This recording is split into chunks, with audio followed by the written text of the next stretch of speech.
Kun raadiyoo sagalee walabummaa Oromiyaati.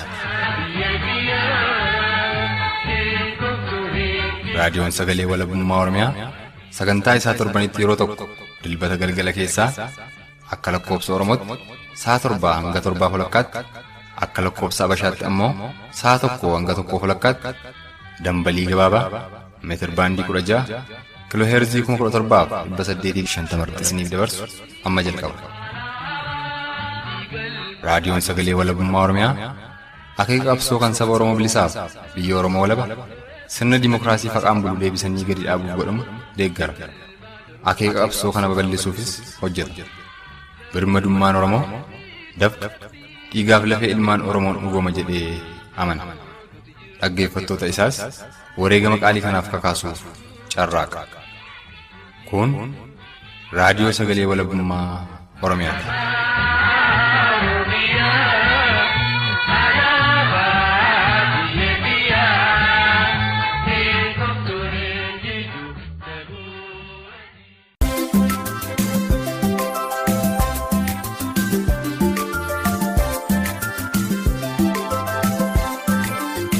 Arri kamis amajjii 11 barri 2018 bakkuma irraa nu caqasaa jirtan hundatti nagaan keenya sinaa qaqqabu dhaggeeffattoota keenya jaallatamoo yooyaa hanqii fi dhugaa isaatii oduu keenya guyyaa irraan isin dhageessisaa dursa matoota oduu.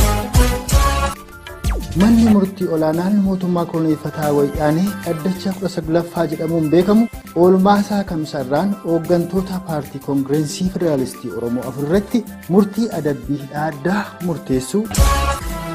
Manni murtii olaanaan godina Wallagga Lixaa magaalaa Gimbiitti argamu qeerroowwan Oromoo 2 kanneen balii tokko malee hidhamuudhaan mana murtiitti deddeebifamaa turan ragaan tokko osoo irratti hin argamne tokkoon tokko isaanii hidhaa gannaa 13 adabuu.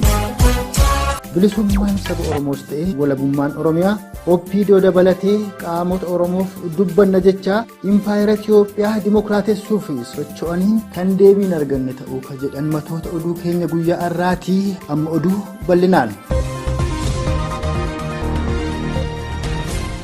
Manni murtii olaanaan mootummaa Koloneeffataa Wayyaanee dhaddacha 19ffaa guyyaa har'aa taasise kanaan kan inni murtii jallaa hooggantoota paartii koongireensii federaalistii Oromoo irratti murteessee dhaddacha jeeqxan sababa jedhuun yoo ta'u hooggantoonni paartii koongireensii federaalistii Oromoo murtiin adabbii Addaa itti murteeffame kunis Obbo Baqqalaa Garbaa, Obbo Addisuu Buulallaa, Obbo Dajanii Xaafaa fi Obbo Gurmeessaa Ayyaanoo yoo ta'an murtiin adabbii Addaa kunis tokkoon tokko isaan irratti baatii 6 kan murame ta'uu odeeffannoo maddeen keenya garaagaraa irraa arganneen beekuun danda'ameera.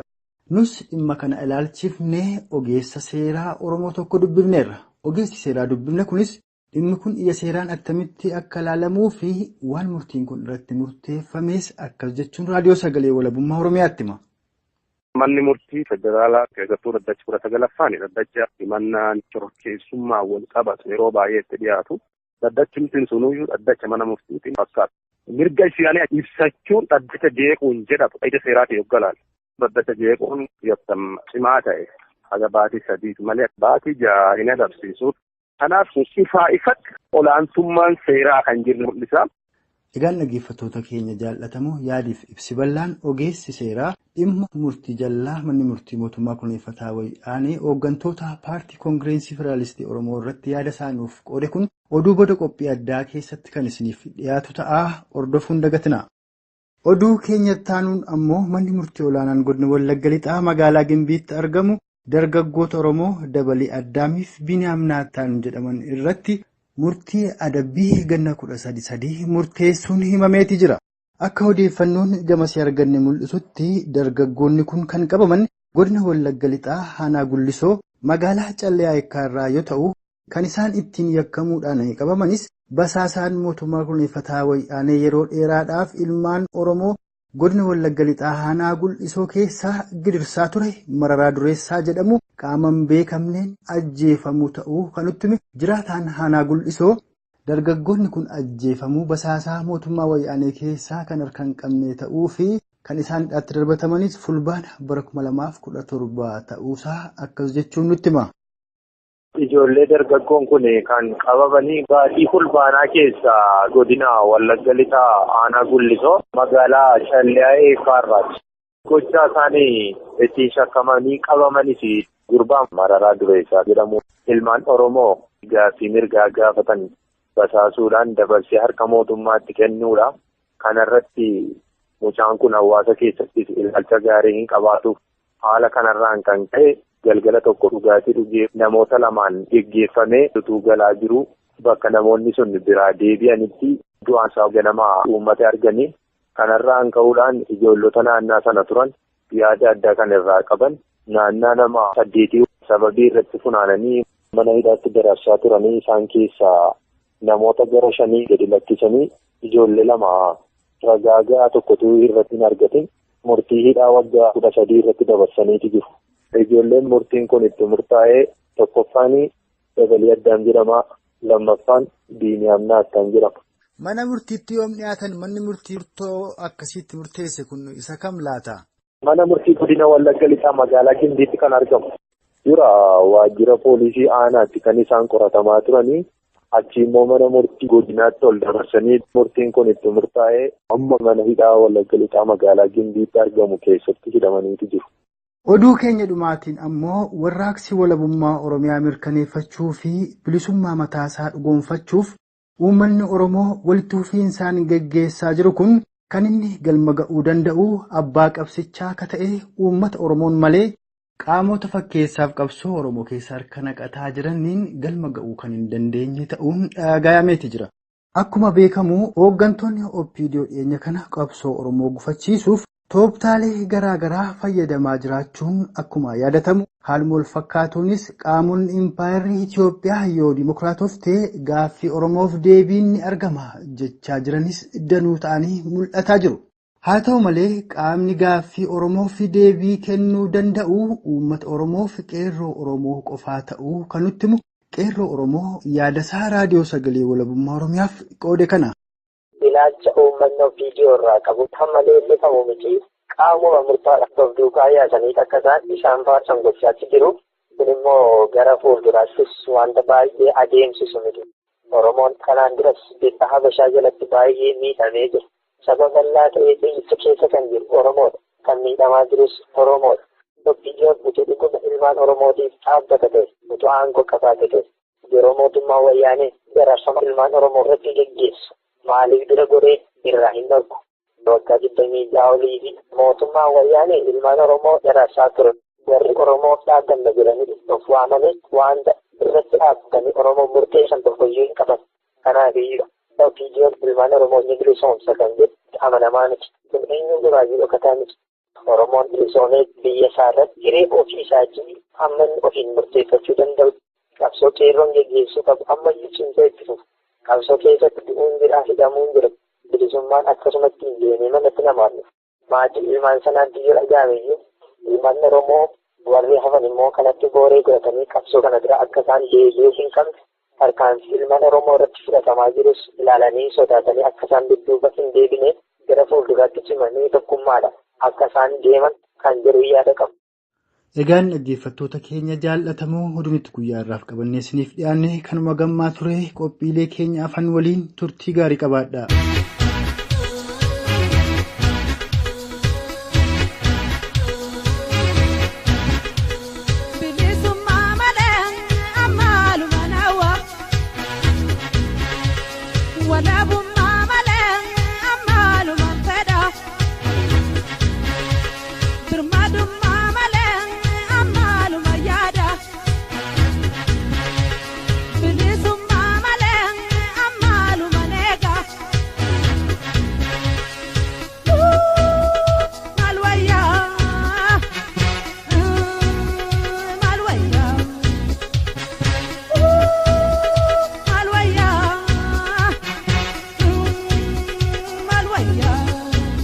Osoo gara gaaffiif deebii ogeessa seeraa Oromoo waliin dhimma murtii dabaa manni murtii mootummaa Koloneeffataa Wayyaaneen olaanaan guyyaa irraa hidhamtoota Oromoo irratti murteessatti hin taakkine dursa faaruu hidhamtoonni Oromoo mana murtii federaalaa mootummaa Koloneeffataa Wayyaanee keessatti guyyaa har'aa dhageessisan gurra isin buusuun gara gaaffiif deebii keenyaatti ceena. Mee dhaggeeffadhaa.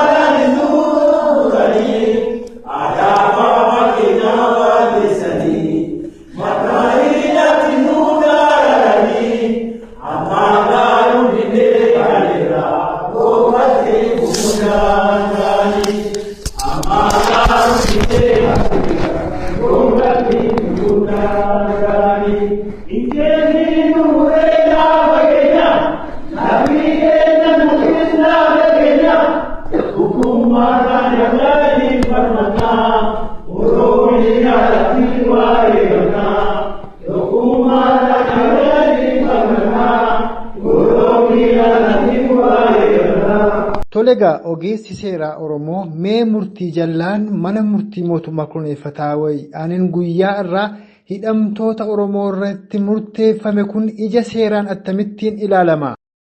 Tole ija seeraatiin dhaddachi tokko jeeqamee kan jedhamu tokko dhaddacha gaggeeffamaa jiru irratti osoo dabare yookaan carraan hin kennaminiif jidduun seenamee dhaddachi akka addaan cituuf yoo godhame yookaan immoo dhaddacha gaggeeffamaa jiru san addaan kutanii yoo bahan akka inni hin gaggeeffamne yoo godhan dhaddachi jeeqama jedhama. Garuu manni murtii eega yaada dhiyeessan duuba carraan namaaf kennamee waan isaanitti dhaga'ame ibsuun dhaddacha jeequun hin jedhamu. Kun amma odeeffannoo dhaga'aa jirrutti dhaddachi jeeqamee jedhamee akkasitti fudhatamaa jiru. Manni murtii kanarraa jechoonni xixiqqaan akkanaa eegamuu hin qabu. Carraa eega kennameef hin booda mirga isaanii ibsachuun dhaddacha jeequun jedhamu. Dhaddachi sun gargar hin cinne yeroo carraa isaanii kennanitti yaada isaanii ibsatanii jiran. Kun immoo dhaddacha jeequun jedhamu. Ija seeraatiin hoggalaan. Mee osoodhuma carraan kennaminiif dubbate namni tokko carraamti sun kennaminiif dubbatu qofaadhaan baatii ja'anii adabsiisaa. Dhaddacha jeequun yottam cimaa ta'e haga baatii sadiiti malee baatii ja'a hin adabsiisu. Yeroo darbe egaa Obbo Baqqalaa dabalatee hidhamtoonni siyaasaa Oromoodhaa OPDO keessatti warra hoogganarra jiranii fi qaama mootummaa federaalaa keessaas akka ragaa ittisaatti dhiyeeffatanii turan.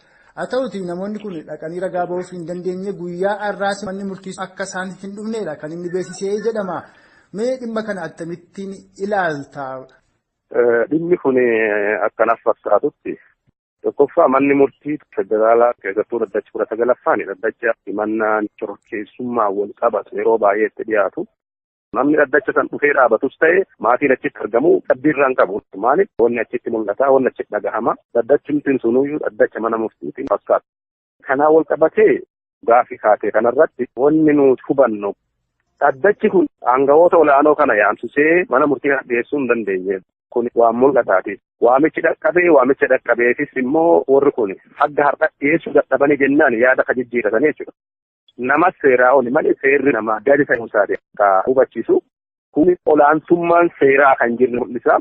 Kun immoo manni murtii namoonni kun ragaa akkasiin bahanuuf barbaachisummaa isaaniis baay'ee miti jedhanii gaafa kallattii kana kaayanu akkana fakkaatutti manni murtii kunii fi aangawoonni kun waan waliin ta'anii kallattii kun akka kaa'amuuf godhame malee waan abbootiin seeraa kun dhugumaan dhimma isaanii kana laalanii hubatanii isiniin barbaachisu jedhanii ni miti. Osoo akkas taate duraayyuu yaamsisan beellame ganaan deddeebisan itti amanameeti gaafiin kun akka isaan yaamamanuufis ka duraanuu ta'e amma maaltu argame. Kanaaf ifaa ifatti kan inni mul'isu aangawoota siyaasaa kun seeraa ol ta'u lammaffaa immoo manni murtii yaamsisuu dadhabuu isaanii fi akkasumas immoo manni murtiitii fi aangawoonni siyaasaa kun harka lafa jalaatiin walirraa yaada fudhataa akka deemaa jiran mul'isa. Tarii deebisanii hidhamtoota Oromoo kana yakkamtoota godhanii ittiin hidhanii sana dagachiisuuf hin fakkaatu dubbiin kun. Aangawoota paartii mormitoota Oromoo kanarratti murtii akkasii dabarsuun isaanii tokkoffaa warra seeraan dhiyeessanii akka isaan jecha ragaa isaanii kennan gochuu hin dandeenye. Lammaffaa warra kanaaf meeshaa ta'anii hojjechuu isaanii agarsiisa. Sadaffaa immoo yakka dalagan kana jalaa bahuuf kanaaf dhaddacha jeeqanii jedhanii gamas murtii kana deemuun isaanii tokkoffaa dhaddachi isaanii duraayyuu dhaddacha hin fakkaatu. Lammaffaa immoo ajaja kenname kun kabajamuu dhabuu isaatii fi aangawoota kana qabanii fiduu dadhabuun isaaniif gadi maqaa badiisa. Kana jalaa bahu jecha kasaan godhan maali? Bifa kanaan sossodaachisaniituma dhaddacha kana akka namni armaa achi dhufuufi wanti godhamaa jiru kun badii san garas oofanii haga tokko maqaa feenii kana irras damma dibachuu taatiin fakkaate dubbii warra kanaa. Tole egaa erga olaantummaan seeraa hin kabajamne kan hidhamtoota Oromoo kana mana hidhaatii baasu akkasumas ammoo gaaffii Oromoon gaafataa jiruuf ka deebii ta'uu danda'u akka nama seeraa tokkootti dhaamsa attamii qabdu uummata Oromoo bal'aaf. Dhaamsan qabu tokko olaantummaan seeraa biyya kana keessa kan jirre dura'uu ifaa waan taateef olaantummaan seeraa hin jira jedhanii qaama haqa seeraa kan biyya tanaa keessarraa haqi arganna jechuun baay'ee nama dhibaa. Hidhamtoota siyaasaa nuyiidha jechuun gaafii Oromoon kaasaa ture keessa gaafii tokko. Hidhamtoota gadhiinnaa kan jedhes warroota seeraa ol ta'e sani osoo hiikaniyyuu gaafiin nu gaafanne persentii 99 deebii arganne. Kanaafuu qabsoon sochiin warraaqsi uummataa ammas itti fufuu qaba.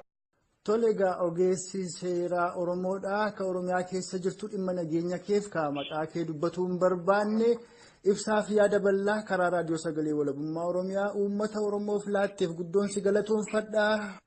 Isinis galatoomaa horaanuu bulaa jenna. Garuma dhaggeeffattoota keenya turtiin gaaffiif deebii ogeessa seeraa Oromoo waliin taasifne armarratti hobbeera.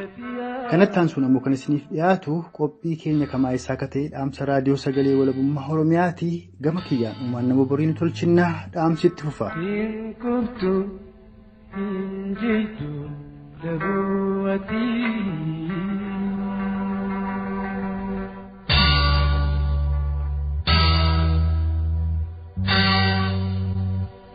Gosoota ispoortii namoonni dhuunfaas ta'e gareen itti hirmaachuun badhaasaa fi beekamtii addunyaa irratti argachaa jiran keessaa taphattoonni kubbaa miilaa fi atileetonni fiigichaan mo'atan ifanii mul'ataa jiru.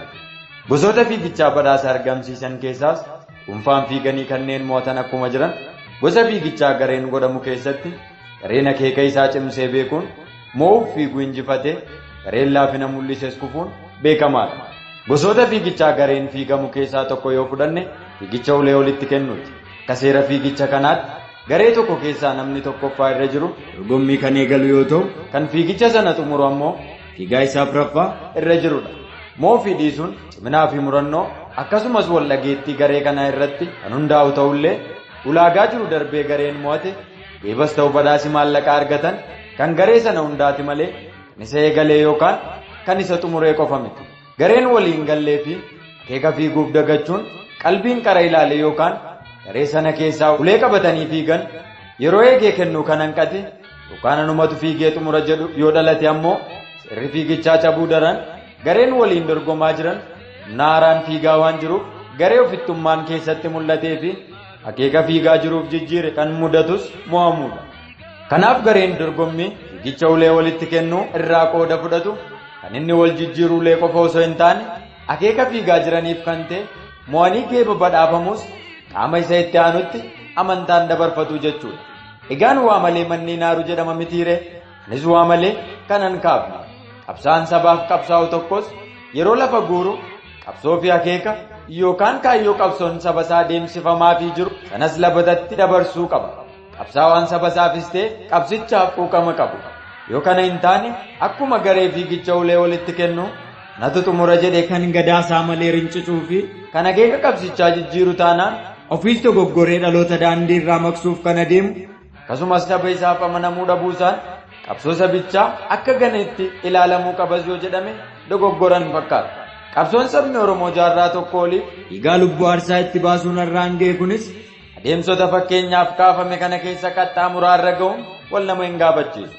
Egaa jaarmiyoonnis ta'e gareen akeeka qabsoon Oromoo qabatee dhaabbate kan walabummaa Oromiyaa mirkaneessuu fi bilisummaa sabichaa dhugoomsuu dhammoksuun gara impaayera Itoophiyaa dhiiga Oromoo jigsitee lafee ilmaan Oromoo burkuteessitee irratti ijaaramte har'as keessatti dhiigaa jiru dimokiraatessuu akeeka jedhuun sosoof dogoggora araarama hin qabne kanarraa dhaabbachuu akkuma qabu gareen fiigicha anaan eegalte anaan malees galma hin geessu jedhus dhaabbatee of ilaaluun qeerroo humneessuu fi hoggansas dhaloota fiilaa egeree Oromoo fi Oromiyaaf abdachiisaa ta'e keessaa qaramee akka ol ba'u irratti hojjechuun qabsicha kan gufachiisu otoo hin taane kan lubbuu itti horuu fi warraafannaa ammaanis diinni jabaate warraaqsa fuula duratti urgaafamaa jiru akkan sakaalli xiyyeeffannoon irratti hojjechuutu faayidaa qabeessa.